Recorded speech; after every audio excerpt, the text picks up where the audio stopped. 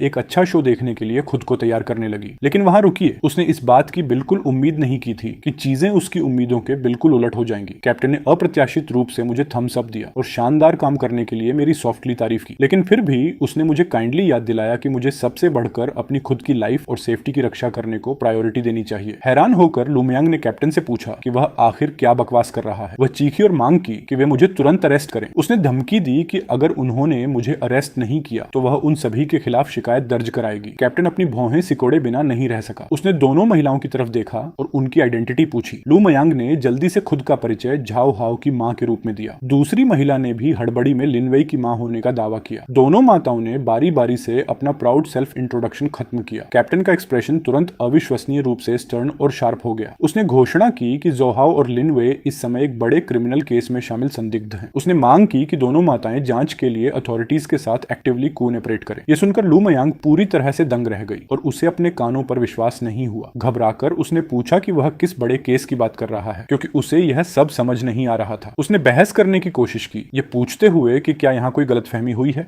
अस्पताल के बेड पर लेटा जोहाओ बिल्कुल भी एक शब्द बोलने की हिम्मत नहीं कर सका। वह बस खामोश रहा। उसका चेहरा डर और गिल्ट से भरा था। इस बीच लिन वेई ने अपना आपा खो दिया और फूट फूट कर रोने लगी। उसके आंसू बारिश की तरह गिरते रहे। भयानक डर के कारण अस्पताल के कमरे का माहौल अचानक उनकी उम्मीदों के बिल्कुल विपरीत हो गया। लिन वेई रोते हुए कमजोरी से अपनी मां की आगोश में सिमट गई। वह लगातार रोती रही कि वे उसे फंसा रहे हैं और प्रताड़ित कर रहे हैं। अन्याय की वे चीखें अस्पताल के कमरे में बार बार गूंजती रहीं। लिन वेई इतनी दयनीय रूप से रोई जैसे बारिश में नहाया हुआ नाशपाती का फूल हो, जिससे उसे देखने वाले किसी भी व्यक्ति को अत्यधिक सिंपैथी महसूस हो। उसने एक पीड़ित मासूम छोटी लड़की का रोल निभाने की पूरी कोशिश की। उसकी वह फ्रजाइल इमेज वास्तव में लोगों को धोखा देने के लिए बहुत आसान थी। लिन वेई की मां ने अपनी बेटी को इस तरह रोते देख अचानक हिम्मत जुटाई। उसने दृढ़ता से दावा किया कि उसकी बेटी ने बचपन से लेकर आज तक कभी झूठ बोलना सीखा ही नहीं। वह चिल्लाई कि पुलिस से निश्चित रूप से कोई गलती हुई है। उसने यहाँ तक हाइपोथेसिस बना डाली कि शायद स्कूल में कोई और लड़की हो जिसका फर्स्ट नेम और लास्ट नेम उसकी बेटी के बिल्कुल समान हो। कैप्टन ने ठंडे लहजे में जवाब दिया कि वे स्कूल के पहाड़ के पीछे मिले कॉर्प और मर्डर वेपन पर मौजूद पुख्ता सबूतों के आधार पर काम कर रहे हैं। जाओ हाओ और लिन वेई के फिंगरप्रिंट्स अभी भी अविश्वसनीय रूप से साफ बचे हुए थे। उसने बदले में उससे पूछा, क्या ये साइंटिफिक सबूत भी गलत हो सकते हैं? ऐसा कहने के बाद कैप्टन ने एक प्लास्टिक बैग निकाला जो सावधानी से सील किया हुआ था। उस बैग के अंदर एक लोहे की रॉड थी जिस पर अभी भी सूखे खून के धब्बे लगे थे। जैसे ही उसने उस घातक लोहे की रॉड को देखा, जाओ हाओ आखिरकार पूरी तरह से टूट गया और अपना आपा नहीं रख सका। वह बुरी तरह रोया। उसके चेहरे पर नाक और आंसू बहने लगे और उसने कन्फेस करना शुरू कर दिया। उसने बहाने बनाए, यह दावा करते हुए कि उसे कोई अंदाजा नहीं था कि सामने वाला इतना कमजोर था कि वह एक भी हिट झेल नहीं सका। उसने जोर देकर कहा कि उसने लोहे की रॉड का इस्तेमाल केवल उसकी गर्दन के पिछले हिस्से पर हल्का सा टैप करने के लिए किया था। मासूमियत का ढोंग करते हुए उसने पूछा, किसने सोचा था कि विक्टिम बस गिर जाएगा? धत्त तेरे की। कैप्टन दहाड़ा और उससे पूछा, आखिर कौन किसी की गर्दन के पिछले हिस्से पर इस तरह टैप करने के लिए लोहे की रॉड का इस्तेमाल करता है? लिन वेई की मां को अब जाकर स्थिति की गंभीरता का वास्तव में एहसास हुआ। वह हड़बड़ी में एंग्जाइटी और पैनिक से भरी आंखों से लिन वेई की तरफ मुड़ी। वह बेताब होकर अपनी बेटी के मुंह से एक सेटिस्फैक्टरी स्पष्टीकरण सुनना चाहती थी। कांपते हुए उसने लिन वेई से पूछा, क्या पुलिस जो कह रही है वह सच है? लिन वेई के हाथ भी डर के मारे लगातार कांप रहे थे। उसकी आंखों की गहराइयों में निराशा की एक धुंधली परत पहले से ही थी। लिन वेई ने धीरे से सिर हिलाया, अपनी मां के सामने अपना गुनाह कबूल कर लिया। ठीक उसके बाद ऐसा लगा जैसे उसे अचानक कोई बहुत महत्वपूर्ण बात याद आ गई हो। उसने कसम खाने के लिए जल्दी से अपनी 3 उंगलियां ऊपर उठाई। उसने कसम खाई कि यह विक्टिम ही था जिसने पहले उसे उकसाने और उसका मजाक उड़ाने की पहल की थी। वह रोई। उसने जोर देकर कहा कि उसका वास्तव में उस व्यक्ति की जान लेने का कोई इरादा नहीं था। उन शब्दों को सुनकर लिन वेई की मां ऐसी दिखी जैसे उसकी सारी ताकत खत्म हो गई हो। उसका पूरा शरीर ठंडी जमीन पर ढह गया। बिल्कुल सदमे में जाओ हाओ ने अभी भी भारी सांसें लेते हुए एक बेवकूफाना सवाल पूछा। उसने इस बात का जिक्र किया कि वह पहले से ही 18 साल का हो चुका है। कांपते हुए उसने पूछा कि क्या उसे समय काटने के लिए जेल जाना पड़ेगा? मैंने उस पर घोर अवमानना की नजर डाली और ठंडे स्वर में बोला। मैंने व्यंग्य पूर्वक जवाब दिया, तो अब जाकर तुम्हें डरना आया है और प्रॉब्लम समझ आई है। ये सुनकर जाओ हाओ इतना फ्यूरियस हो गया कि उसकी चेस्ट में इस कदर दर्द हुआ जैसे वह खून की उल्टी करने वाला हो। तुरंत ही वह एक बार फिर गहरे कोमा में चला गया। मुझे अचानक उस पुराने प्रॉक्टर वांग जियांगो के अस्तित्व की याद आई। मैं तुरंत मुड़ा और अपने पास खड़े कैप्टन से पूछा कि क्या उन्होंने उस बूढ़े को अभी तक अरेस्ट किया है या नहीं। कैप्टन ने कैजुअली जवाब दिया कि यह बस एक सुविधाजनक काम था जिसे उन्हें अंजाम देना था। उसने दरवाजे के बाहर इशारा किया जिससे मुझे एक परिचित सिलुएट दिखाई दिया। वांग जियांगो इस समय ठंडी हथकड़ियों के जोड़े में कसकर बंद था। वह अस्पताल के कमरे के ठीक बाहर कुछ ही दूरी पर चुपचाप खड़ा था। इस बार उस बूढ़े कमीने को निश्चित रूप से सम्मान और गौरव के साथ रिटायर होने का मौका नहीं मिलने वाला था। बड़ा ग्रज आखिरकार पूरी तरह से सेटल हो गया था। मैं आधिकारिक तौर पर अपनी पढ़ाई के रास्ते को जारी रखने के लिए स्कूल लौट आया। मैंने कड़ी मेहनत और पहले से कहीं अधिक एफर्ट लगाया। मेरे दिल में हमेशा उपन्यासों के पुनर्जन्म वाले प्रोटोगोनिस्ट की तरह बनने की चाहत थी। मैंने सिंघुआ, पेकिंग जैसे प्रतिष्ठित टॉप टियर यूनिवर्सिटीज में एक्सेप्ट होने का गोल सेट किया। भले ही मैं सिंघुआ पेकिंग में न जा सकूं, फिर भी मैं एक की यूनिवर्सिटी में जाने के लिए डिटरमाइंड। समय चुपचाप बीतता गया। कुछ ही समय बाद कॉलेज एंट्रेंस एग्जाम के रिजल्ट आखिरकार आधिकारिक तौर पर घोषित कर दिए गए। मेरा टोटल स्कोर महज 300 पॉइंट्स था। मैं शाम की हवा के बीच अपने कदमों को रोककर खड़ा रह गया। अविश्वसनीय रूप से कन्फ्लिक्टेड महसूस कर रहा था। इस बीच दकियांग ने केवल 280 पॉइंट्स स्कोर किए थे। फिर भी वह शांति से मुझे कंफर्ट करने के लिए मुड़ा और मुझे लाइफ में कभी भी उम्मीद न छोड़ने की सलाह दी। मैं उदासी की एक लहर महसूस किए बिना नहीं रह सका। मुझे एक कड़वी सच्चाई का एहसास हुआ। वास्तव में एक हाई स्कूल सीनियर का दिमाग ही सबसे शार्प और सबसे फंक्शनल होता है। हाई स्कूल के इस कठिन फाइनल स्टेज के दौरान सीनियर्स एस्ट्रोनॉमी से लेकर जियोग्राफी तक सब कुछ समझ सकते हैं। अंदर से वे मैक्रो स्केल से लेकर डेली लाइफ के तुच्छ मामलों तक सभी क्षेत्रों के मास्टर्स होते हैं। लेकिन ग्रेजुएशन के कुछ ही समय बाद वह सारा संचित नॉलेज पूरी तरह से भुला दिया जाएगा, लगभग पूरी तरह से साफ हो जाएगा। मुझ जैसे पुनर्जन्म लिए व्यक्ति के लिए जो दशकों तक जी चुका है, उसका दिमाग किसी भी टेक्स्ट बुक नॉलेज को और अधिक क्रैम नहीं कर सकता। ये फैक्ट कि मैंने 300 पॉइंट स्कोर किए, कम से कम आधा तो प्योर लक के कारण था। आंख झपकते ही समय बीत गया और उस वर्ष का सितंबर आ चुका था। एक ऐसी चीज थी जिसकी मैंने 10 लाख सालों में भी उम्मीद नहीं की होगी। अंत में दकियांग और मुझे अभी भी सीधे एक टॉप टियर यूनिवर्सिटी में एडमिशन मिल गया। वजह यह थी कि हम दोनों ने वास्तव में कुछ बहुत मोन्यूमेंटल हासिल किया था। न केवल हमें एक प्रतिष्ठित मेडल मिला था, बल्कि हमें एग्जाम्पलरी आउटस्टैंडिंग यूथ्स के रूप में भी सम्मानित किया गया था। कई मेजर यूनिवर्सिटीज ने एक्टिवली हमसे संपर्क किया और हमें एनरोल करने के लिए वेलकम किया। आधिकारिक तौर पर यूनिवर्सिटी के गेट्स में कदम रखने के बाद मैंने खुद को बेहतर बनाने के लिए अपने मेजर पर कड़ी मेहनत की और साथ ही शुरुआत करने के अवसरों की तलाश की। तुरंत ही बड़ा पैसा कमाना काफी मुश्किल था, लेकिन इसकी भरपाई के लिए मेरे पास अपने पिछले जीवन की अनमोल यादें मौजूद थीं। तो मेरे लिए कुछ एक्स्ट्रा साइड इनकम कमाना अभी भी काफी आसान था। कुछ और साल पलक झपकते ही बीत गए। दकियांग और मैंने एक साथ एक छोटी कंपनी खोलने के लिए अपने गृहनगर लौटने का फैसला किया। बिजनेस वर्ल्ड के तूफानों के बीच कई सालों की ट्रेनिंग और कड़ी मेहनत के बाद आज का दकियांग अपने अतीत की तुलना में पूरी तरह से बदल चुका था। वह अब नासमझ नहीं रहा था। वास्तव में तनावपूर्ण कामकाजी घंटों के बाद अपने खाली समय के दौरान उसने चू परिवार की वर्तमान स्थिति के बारे में जानकारी जुटाने की पहल भी की। चूहाओं को अदालत द्वारा आधिकारिक तौर पर मौत की सजा सुनाई गई। उसकी सजा को तुरंत तामील कर दिया गया। उसके बाद लिन वे को 15 साल जेल की सजा सुनाई गई। वह वर्तमान में अभी भी सलाखों के पीछे अपनी सजा काट रही है। रिहाई की कोई तारीख नजर न आने के साथ शुरुआत में किसी ने नहीं सोचा था कि उनकी सजा इतनी गंभीर होगी। हालांकि विक्टिम के परिवार ने किसी भी मौद्रिक मुआवजे को स्वीकार करने से पूरी तरह से इनकार कर दिया था। उनकी एकमात्र इच्छा थी कि चूहाओं अपनी जान देकर जान की कीमत चुकाए, क्योंकि वे विक्टिम के परिवार से कोई सेटलमेंट एग्रीमेंट या माफी हासिल नहीं कर सके थे। हाउ को कानून के अनुसार अधिकतम सजा का सामना करने के लिए मजबूर होना पड़ा। लू मयांग उस समय एक कोने में धकेल दी गई। कोई दूसरा विकल्प न बचने पर वह केवल हर जगह रिश्वत देने और सेटिंग करने के लिए पैसे का इस्तेमाल ही कर सकती थी। अतीत में उसका व्यक्तित्व अविश्वसनीय रूप से एरोगेंट और एक्सट्रीम था। वह जहां भी जाती दुश्मन बनाती और बहुत से लोगों को ठेस पहुंचाती थी। वह कभी नहीं जानती थी कि दूसरों पर दया कैसे दिखाई जाए या उनके लिए कोई रास्ता कैसे छोड़ा जाए। इस वजह से जिस पल चूहाओं मुसीबत में पड़ा, चू परिवार के सभी पुराने दुश्मन चीजें मुश्किल बनाने के लिए एक साथ खड़े हो गए। अंतिम रिजल्ट यह हुआ कि वह न केवल चूहाओं को बचाने में विफल रही, बल्कि उसने अनजाने में कई जजों को भी अपने साथ जेल खींच लिया। ठीक उसी दिन जब चूहाओं को उसकी फांसी के लिए ले जाया गया था। लू मयांग इस बड़े झटके को बर्दाश्त नहीं कर सकी और पूरी तरह से पागल हो गई। उसका दिमाग बिखर गया और उसने अपना मानसिक संतुलन पूरी तरह से खो दिया। उसके मुंह से हमेशा अर्थहीन और असंगत बकवास बड़बड़ाती रहती थी। वह लगातार बुदबुदाती रहती थी कि उसे मदद के लिए अपने सपनों के प्रेमी को खोजने विदेश जाना है। चू शिरंग, जो मूल रूप से इतने सालों तक कायरता और कमजोरी का जीवन जी रहा था, आखिरकार ठीक इसी पल उसने एक बार मजबूत होने की हिम्मत दिखाई। उसने बिना दूसरा विचार किए लू मयांग को घर से बाहर निकालने का फैसला किया। हालांकि चू परिवार के दुश्मनों को इससे कोई फर्क नहीं पड़ा। उन्होंने कड़वे अंत तक चू परिवार के बिजनेस का शिकार करना और उसे नष्ट करना जारी रखा। ज्यादा समय नहीं बीता, बैंकरप्सी के कारण चू शिरंग की सारी संपत्ति हवा में गायब हो गई। मैंने सुना है कि वह अब चुपचाप ग्रामीण इलाकों में अपने गृहनगर लौट आया है। उसका दैनिक जीवन अब पूरी तरह से खेती और मछली पकड़ने के इर्द गिर्द घूमता है। दकियांग मेरी तरफ मुड़ा और मुझसे पूछा कि क्या मैं वापस जाकर उससे थोड़ा मिलना चाहता हूँ। मैंने ठंडे स्वर में जवाब दिया कि मुझे वास्तव में इसकी कोई आवश्यकता नहीं दिखती।